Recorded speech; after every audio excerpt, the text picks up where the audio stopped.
Samantala, sinimulan ng puntahan ng Philippine National Police ang posibleng pinagtapunan o pinagdispatsahan ng mga nawawalang sabungero noong pang 2021. Ayon kay PNP Chief General Nicolas Torre III, kabilang kanilang inspeksyon ay ang ilang lugar sa Batangas, Laguna at maging dito sa Metro Manila, pero hindi mo na nagbigay ng detalye.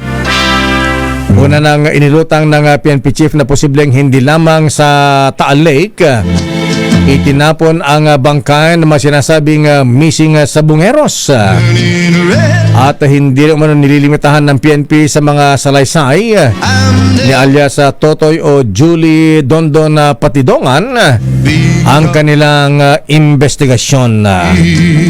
Inimok ng pulisya pang may nalalaman sa isyu na lumantad at magbigay ng salaysay para maging airtight ang nasabing kaso.